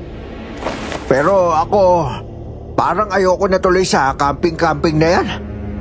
Eh, Joel naman, hindi na natin pwedeng bawiin yung oo natin. Madidismaya yung mga bata. Eh, pero pangako, magiging alerto kami sa pagbabantay doon. At ginawa nga namin ng lahat ng alam naming makakapagprotekta sa amin laban sa aswang. Hanggang sa pumasok na si Nolly ng Lunes. Mukhang ayos na ulit siya at may bago ng kapartner na nagngangalang Brenda. Wala rin kaming overtime noon sa loob ng 4 na araw, kundi Biyernes ng hapon lang. At sa loob ng mga araw na yon, kapansin-pansin ang laging pag-alis ni na Madam at Sir Cosme. Pero malaking kaluwagan sa akin na mukhang hindi naman niya ako isinumbong noon. Sumapit nga ang Biyernes at ng gabing yon, wala nang nangyari sa pagawaan. Pero sa paaralan meron. Eksakto namang doon na kami nagpababa kay Mang Cardo. Maging si Nolly nga nandun din dahil sa pamangkin niya. At ang bumungad sa amin noon, isang kaguluhan. Isang babaeng mahaba ang buhok ang nasa hindi kalayuan. Kasama niya ang isang lalaking malaki ang katawan pero halatang hindi normal. Dalawa sa mga ito ay may hawak na mga bata. Nagsisigawan yung mga bata habang nagpupumiglas. Kambal! Kailangan ko ng mga kambal! Ilabas niyo sila! Diyos ko, kambal talaga hinahanap niya. Bakit, Jasper? Kambal ba yung mga kapatid mo? Oo, pero hindi pwede to. Jasper! Jasper, sandali! Hintayin mo ako! Uy, teka lang! Sasama ako sa inyo! Kaya pala nagpaparamdam yung aswang na yun sa amin! Mga kambal pala yung hanap niya! Bakit, Nolly? May kambal din ba sa inyo? Sa pamilya niyo? Oo, Jasper! May kambal sa amin! Ako at saka yung sakiti kong kakambal na lalaki! Kung ganun... Teka, napansin niyo yung babaeng aswang? Hindi kaya si Madam yan? Si Madam Helen yan? Eh, mahaba buhok nun eh! Teka, paano mo naman nasabing siya yan? Eh, pasensya ka na. Hindi namin nasabi sa iyo nangyari nung wala ka, Nolly. Nag-iingat lang kami. Pero hindi pa rin naman kami sigurado eh. At saka ayoko marinig yun ni Brenda. Ang totoo niyan, Jasper. May kutob na rin ako sa kanila eh.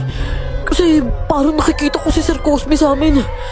Hindi ko maipaliwanag pero napapansin ko talaga siya sa paligid. Parang bang nagmamanman. Hindi ko nga lang masita kahit sa pagawaan kasi baka mawalan ako ng trabaho eh. Ang iniisip ko na nga lang, baka akala nila nagsisinungaling ako. Kaya minamanmanan talaga ako. Dahil minamatyagan ka talaga nila. Isa ka sa target ng boss nila, Nolly. Ikaw tsaka yung kakambal mo. Naamoy yata nila ako! Tingnan niyo, Jasper! Oh! Dito siya nakatingin sa atin! Lagot ako nito! Ayun! May bukas sa silid! Pumasok tayo doon!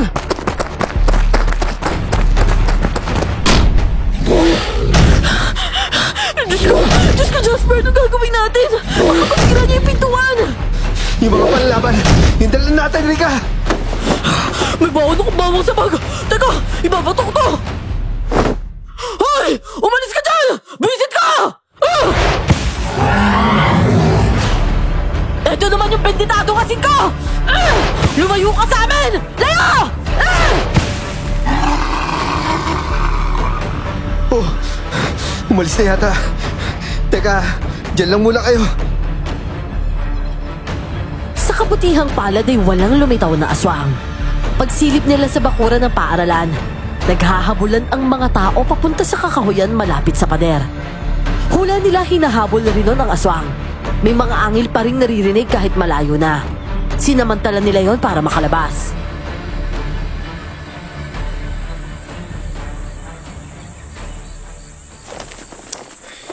Kailangan muna natin mahanap yung mga kamag-anak natin bago tayo tumulong sa abulan.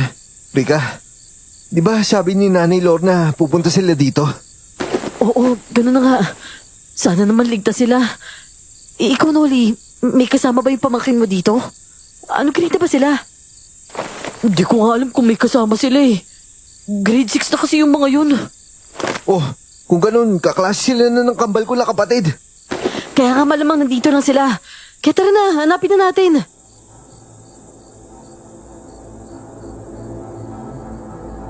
Lumabas kami ng silid-aralan noon. Sa bawat silid-aralan na madadaan na namin na sarado, panay tawag namin sa pangalan ng mga hinahanap namin. Nauna naming mahanap si Nanay Lorna noon at itinuro niya kung nasaan ang mga grade 6. At eksakto ang nandun na kami.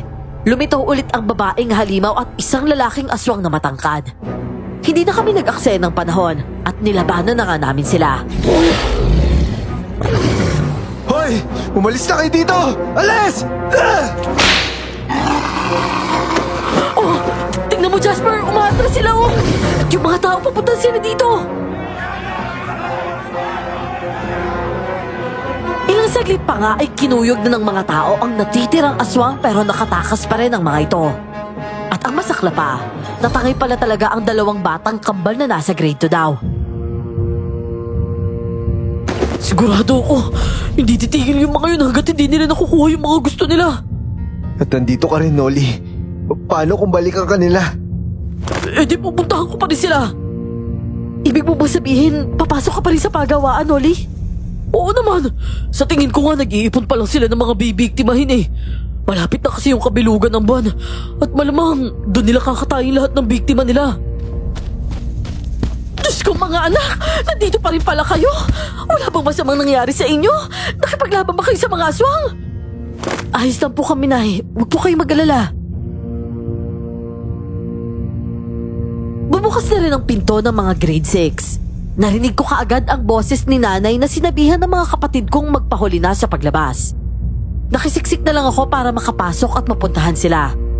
Masaya ako naligtas sa mga kapatid ko. Saglit pa nga kaming nanatili sa silid ng mga sandaling yon. At nang tuluyan ng humupa ang sitwasyon, umuwi na kami. Pero sumama sa amin si Noli nang may dumating na isa pang kamag-anak ng mga pamangkin niya. Kaya nakapag-usap kami ng gabing yon. At sakto rin na dumating sila tatay mula sa pangingisda. Naku, may meeting sa paaralan bukas ng umaga. Pag-uusapan daw kung paano ililigtas yung kambal bago sumapit yung kabilugan ng buwan. Tamang-tama po, Aling Lorna. Pupunta rin po ako doon. Alam ko po hindi makukumpleto yung alay nila nang wala kami ng kapatid ko eh. At sigurado ako gagawa sila ng paraan para makuha yung mga kapatid ko. At yan yung hindi ko papayagan. Kaya habang wala pa yung meeting na yan, magplano na tayo. Isasama ko lahat ng mga ngisda na kakilala ko para labanan yung lintik na mga asong na yan. Sasama na lang po ako sa inyo kung ganun, Mang Joel. Hindi ko na humahihintay yung meeting bukas eh. Pag-uwi ko dapat may plano na. Pero teka lang. Ibig sabihin ba nito, hindi na tayo papasok sa trabaho? Eh paano natin malalaman kung nasa na yung kuta ng mga aswang o lalayo tayo sa kanila? Huwag mong sabihin, anak, na papasok pa kayo matapos yung nangyari ngayon. Huwag nyo nang hintayin na papahamak pa kayo bago kayo umalis sa pagawaan na yan. Kahit ako na lang ulit yung papasok doon, Rika. Masasasabihan ko na lang kayo. Uy, Uli, ano ka ba? Mag-isa ka lang papasok doon? Parang sinuko mo na rin yung sarili mo niyan. Oh, hindi ba tihintayin pa nila yung kabilugan ng buwan? Ibig sabihin, may oras pa tayo. Kaya itutodo ko na tong laban na to bago pa nila ako mapatay.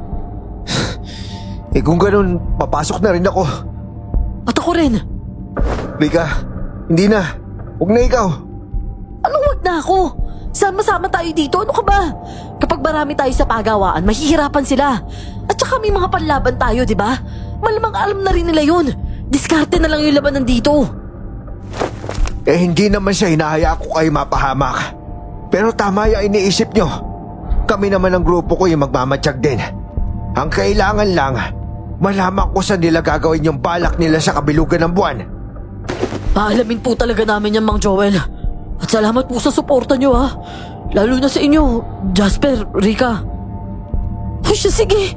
Ituloy niyo yung plano ninyo. Ako naman sa barangay ako makikipag-ugnayan. Basta't mag-iingat kayo ha mga anak.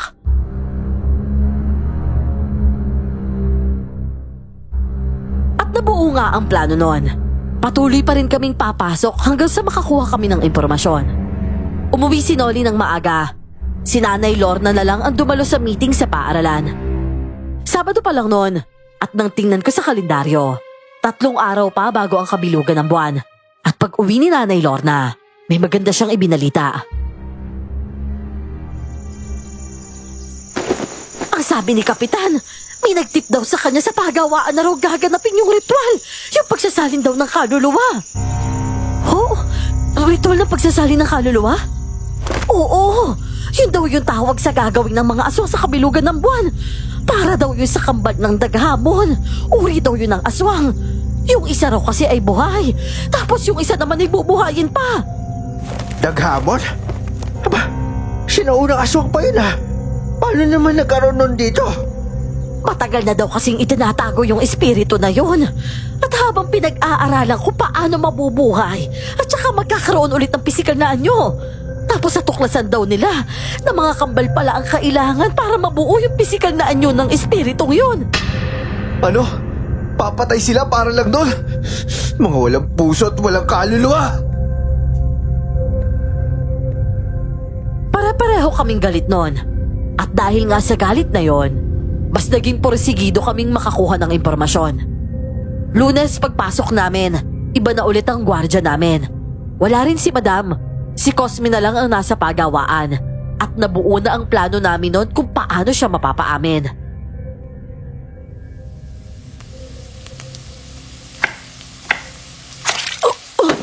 Aray, yung daliri ko, may dugo. Oh, Noli, bakit ganyan? Diyos ko, may hiwa ka. Sandali lang gagamutin natin yan, ha? Bakit kasi hindi ka nag-iingat, eh? Hindi, Rika. Ayos lang to. Malayo sa bituka. Anong nangyayari dyan? Bakit ang kulit? Noli, may sugat ka?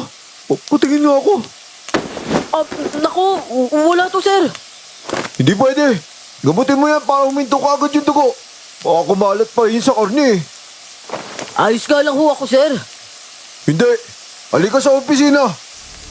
Hindi ho, wag na ho. Kapag sinabi kong sa opisina, sumunod ka! Oo, sige ho. Sandali lang naman po, sir. Ako na lang po yung gagamot kay Noli. Madali lang naman po yan, eh.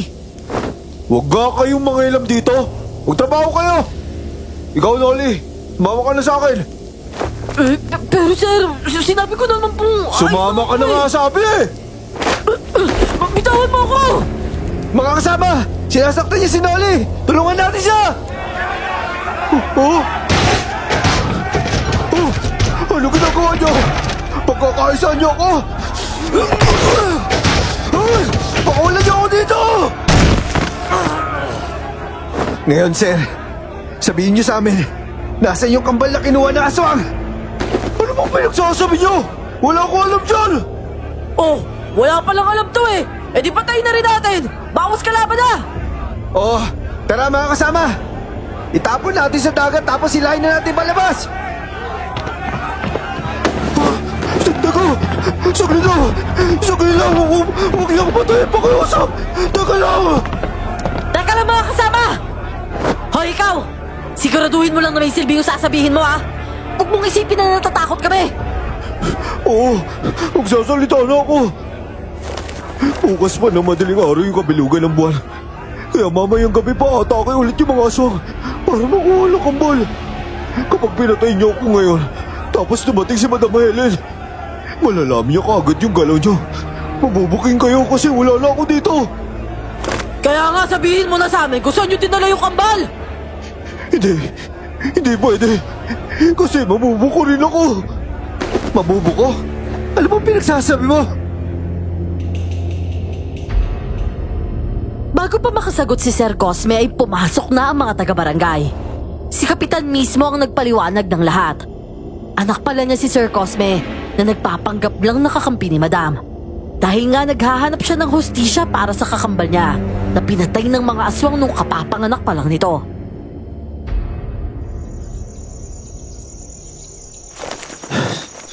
Paano na to ngayon? Imposible naman hanggang ngayon, hindi pa rin malaman ni Madam na may alam tayo sa ginagawa niya. Tsaka, sino ba kasi yung boss niyo, Sir Cosme? Hindi ko pa nakakaharap yung boss kahit minsan. Pero sa tingin ko, alam ko na kung sino siya. Ha? Imposible naman yata yan. Eh, di ba aswang ka na rin? Dapat matagal mo na yung nakita. Oo, aswang nga ako. At oo, tumutulong ako sa masasama nilang plano. Pero maniwala kayo, hindi ko pa talaga nakakaharap yung boss na sinasabi ni Madam.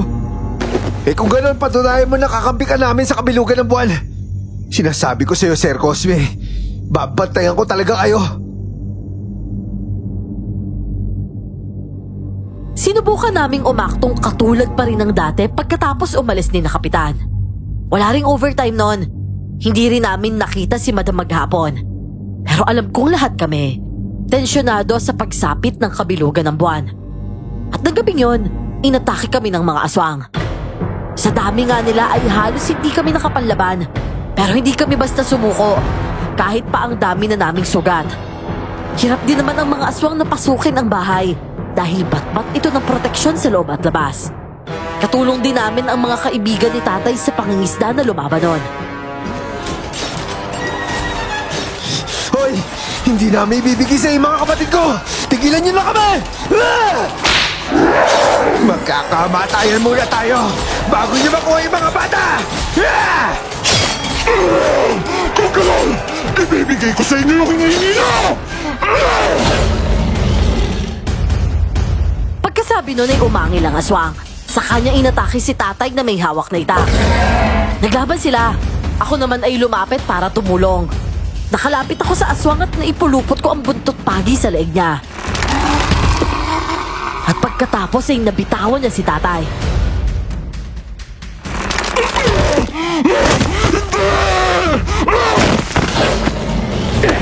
Mamatay ka na, aswang ka! Etong sa'yo! Ah! Oh, ano kayo ngayon? Patay na yung leader niyo, susugod pa kayo? Mga duwag pala kayo eh! Jasper, ngayon na! Kahit hindi nila nakuha yung mga kapatid mo, tutulong tayo! Iligtas natin iba pang dinukot nila! Opo, tay! Diyos ko, Jasper! Napatay niyo si Madam! Tingnan mo yung itsura niya, oh! Akala mo sobrang bait sa atin! Yung pala ang bangis niya kalaban! Mabutit na bawasan na sila kahit papano. Ang problema na lang natin yung ritual. Tapos ang kailangan na lang natin patayin, yung pinuno nila na aswang na daghamon. Basta, Jasper, mag-iingat kayo, ha? Umalik ka ng buo! Oo, babalik kami ng ligtas sa kabuo. Pangako yan. Oh! Si Mang Cardo yan, ah! Teka, sinuli yan, ah! Jasper! Jasper, nakuha nila yung kakambal ko! Dinala ng mga aswang yung kakambal ko! Diyos ko. Sige, Noli. Sumama ka na lang sa amin. Sa dagat tayo dadaan. Baka pag sa lupa, ang daming haharang sa atin. Pero Noli, paano ka napasama kay Mang Cardo? Kinausap siya ni Cosme. At sabi niya puntahan niya ako. Dadalhin niya sana kami sa ligtas na lugar eh. Kaso nga naabutan kami ng mga aswang. Kasi masaktan pa yung iba kong pamilya, napilitan na lang kami. Hinayaan na lang namin na dalhin nila si Onil. Di bale. Nabawasan natin sila. Napatay ni tatay si Madam Helen. Ayan siya, oh. Tama lang yan sa kanya. Halimaw pala yung walang yang yan. O siya, maganda na ang lahat. Kailangan na natin umalis. Tay, ano, ayos ka lang? Oo, anak. Ngayon pa at naligtas na natin yung mga kapatid mo.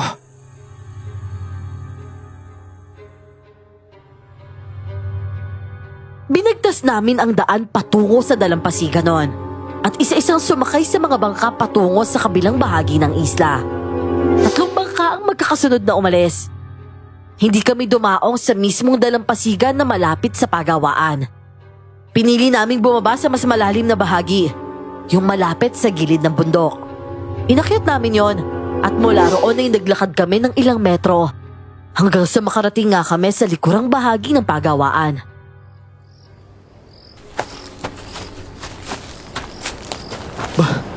Parang wala naman tao. Pero tay, mag-ingat kayo. Huwag kayong hawak sa padero kahit anong parte ng bakod dahil makukuryente kayo. Aba, yung mga taga-barangay wala pa rin pala. 2:00 pa na madaling araw ang unang kabalugan ng buwan. Pero nasa kaya si Sir Cosme? Malamang kasama na yun ng boss. O mas malala pa, baka nabihag din siya. Hindi ba dapat nasa guardhouse na siya? Naku, yun na nga eh. Lagot talaga yun kapag kumampi siya sa kalaban. Oh, tigil nyo. Wala man lang tao doon sa guardhouse niyo, oh. Tapos yung pagawaan sobrang dilim. Pero bakit pakaramdam ko parang may nakatingin sa atin? Sigurado po may nakatingin sa atin na di natin nakikita, Mang Joel. Ewan ko po ba, parang kinakabahan ako ng kakaiba eh. Noli, tapangan mo pa para sa kakambal mo. Oh, yung iba, kung inaantok na, pwede mo na magpahinga. Ako sa naisipang pumikit noon habang nakasandig sa isang puno. Hanggang sa nagising ako ng mga alulong ng aso. At mula sa madilim na paligid, nagsilabasan ang mga lalaking aswang. Ang mga angil nila, halatang gigil at handang manakit. Tay, Noli, tignan nyo. Bakit bigla nagliwanag yung side ng guardhouse? Naku, Jasper, hindi kaya lagusan yan? Lagusan? Lagusan papunta saan? Baka dyan nagtatago yung aswang na daghamon. Sa ilalim. Tara, puntahan natin. Umalis nga kami sa kinaroroon na namin kaya nalantad na kami sa mga aswang. At nag-umpisa na silang umatake matapos may magbukas ng gate. Gamit ang mga sibat, buntot page at mga itak, nilabanan namin ang mga halimaw. Oo, malalakas sila at nahihirapan kaming makaabante. Pero ang determinasyon namin na makuha ang mga bihag at mawakasan ng kasamaan nila ang nagpalakas sa amin. Jasper, tingnan mo! May nagbukas din ng pagawaan! Hindi kaya si Cosme yan? Kung sa ngayon, sana tulungan niya tayo. Ang dami nila, oh. Ano to? Gera ng tao laban sa mga aswang. Sila Macardo at saka yung mga taga-barangay! Nandito na rin sila! Diyos ko, salamat, marami na tayo. Tinulungan kami ng mga bagong dating sa laban, kaya unti-unti kaming nakakabuelo at nakakaabante. Hanggang sa nakapasok kami ni Noli sa loob ng pagawaan. Pero pagpasok namin, natulala kami. Dahil sakto kasing tumambad sa amin yung freezer na dating nakakandado. Pero ngayon ay nakabukas na.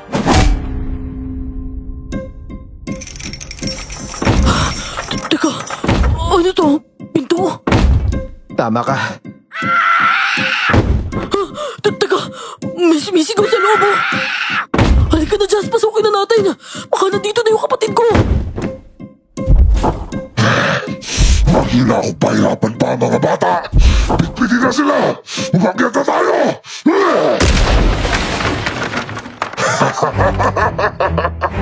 Ayun na! Malapit na tayo! Handa na talaga kami noon. Nakaamba at handa nang umatake sa sino mang unang lalabas. Pero nasira agad yung plano. Dahil ang unang lumabas, kasama ng isang aswang ay ang kapatid ni Noli na si O'Neil. Kaya napilitan kaming sumugod kahit alanganin. O'Neil! Hoy, aswang! Bitawan mo siya! Eto sa'yo! Ah! Hinataw ko ng hinataw yung nilalang gamit ang buntot page. Nabigla siya at napaatras.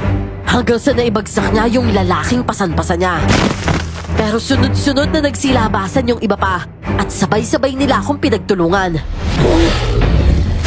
Ah! Yung likod ko! Ah! Hayop kayo! Tigilan niyo ako! Tigilan niyo siya! Ito sa'yo nga ka!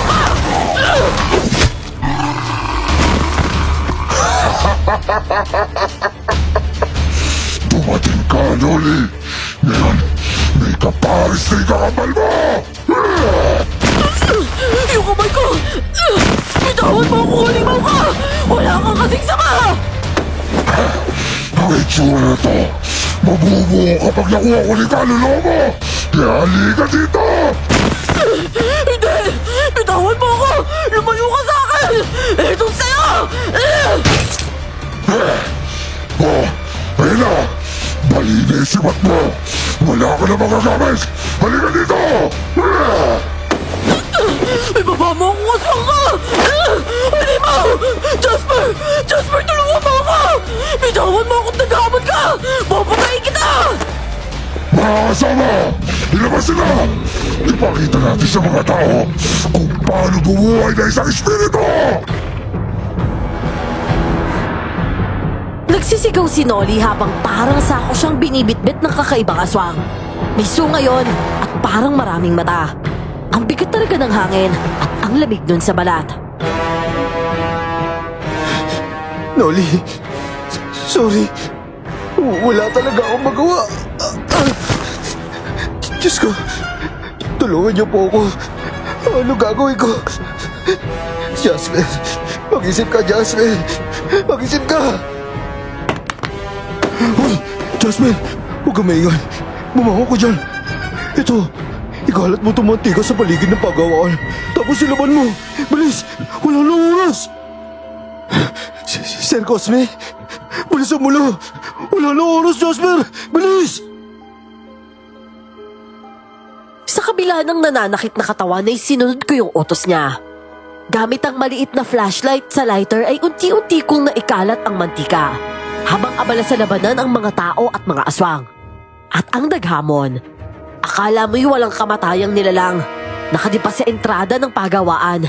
Naghihintay na kitilan ng buhay ang 3 pares ng kambal. Kasama na si Nolly. Ngayon, lagot kayo mga aswang kayo! Tulong! Tulungan niyo ako! Maawa kayo! Sa opisina ni Madam Helen ako pinakahuling nagbuhos ng mantika. Sabay kuha ng mga papel doon at sinilaban ko talaga lahat. Saka ako pa ika-ikang tumakbo sa likod at dun dumaan palabas. Hanggang sa guardhouse, kita ko na ang pagawa ang nag-umpisa ng magliyab. Nagkagulo ang mga aswang at ang mga tao. Hindi pwede to! Walang masisira sa plano ko! Wala! Hanggang dito ko na lang lupa eh! Mamatay ka na! Taksil ka, Cosme! Isasama kita sa kamatayan ko!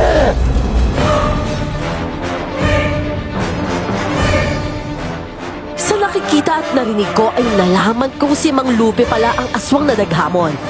Sila na ngayon ni Sir Cosme ang naglalaban. At sa bawat kilos nila, palapit sila ng palapit sa apoy. Hanggang sa nabagsakan na sila ng bahagi ng bubong.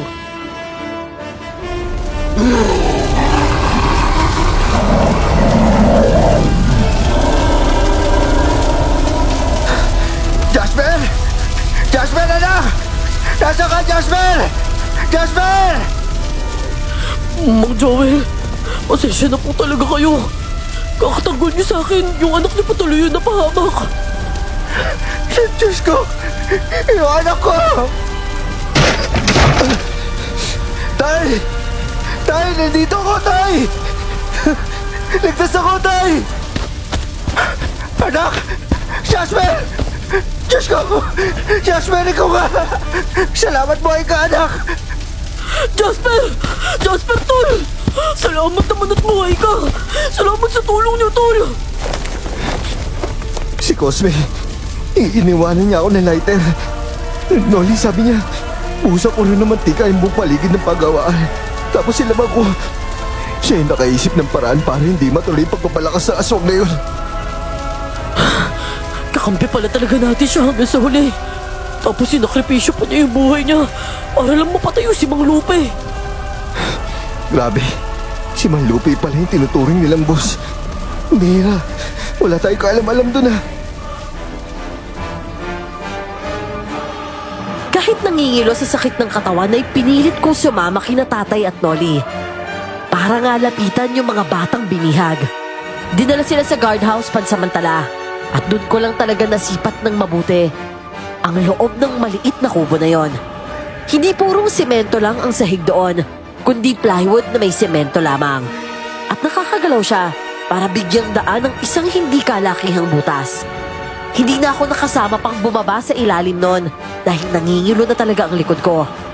At sa kaingan ng fiera na service namin. Dinala kami sa ospital at ipinagamot. Isang linggo rin ako doon hanggang sa umayos ang pakiramdam ko at nakauwi na.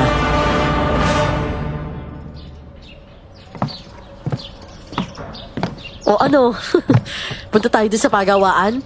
Dapat makita mo yung mga damage ng pinaggagawa mo dun eh. Ano? Hindi ko naman kasalanan kung bakit nasunog yun eh. Inutusan lang ako ni Sir Cosme. Sira, syempre, baka gusto mong makita yung ginawa mo para mailigtas si Noli. Pero alam mo Jasper, kung alam ko lang na ganito yung mangyayari, hindi talaga kita pinayagan dun eh. Oh, ba't naman parang nagdadrama ka pa dyan? Eh, alam nga namang mag-comedy ako, di ba? Isipin mo nga, 2 beses kaya tayong nawalan ng trabaho dahil nasunog yung pinagtatrabahuhan natin.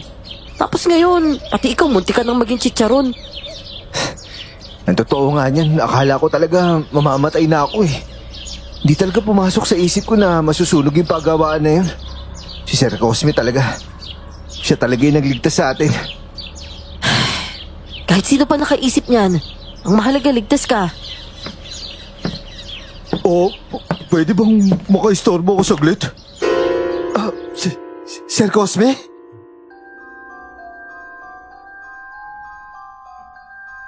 Buhay si Sir Cosme at ipinaliwanag niya na may mga paraan siya para makatakas sa sitwasyon na yon. At matagal niya na pala yung pinlano. Nagkumustahan kami. At agad rin naman siyang nagpaalam dahil kailangan niya na daw lisanin ang baryo. Dahil nga alam na ng mga tao ang totoo niyang katauhan na isa siyang aswang. Makalipas naman ng 1 linggo, bumisita ako sa bahay nila Rika.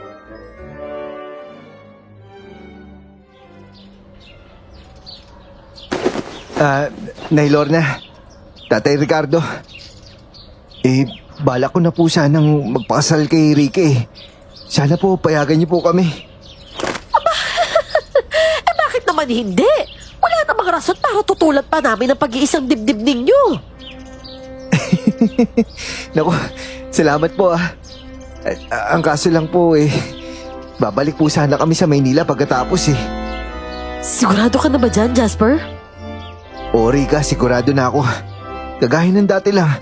Kapag may okasyon, uuwi tayo. Okay lang naman sa'yo yan, di ba? Oo naman. Kahit saan, basta magkasama tayo. At ako, hindi ko kung bakit ganyan yung naging desisyon mo, anak. At hindi rin kami tututol ng nanay mo. Basta kung saan kayo masaya ni Rika, nandito lang kami at susuporta kami.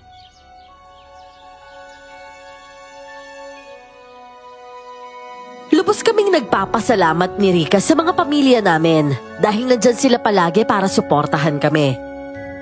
Sa kabila ng mga karanasan namin sa sunog na hinaluan pa nga ng aswangan, nanatiling matibay ang samahan namin. Sa pagluwas namin ng Maynila, sumama pala sa amin si Noli. Gusto rin kasi niyang makalimot sa karanasan sa probinsya. At dito ko na lang po tatapusin ang kwento ko. Maraming salamat po sa pag-ere nito, Miss Clar. At God bless po sa inyong lahat.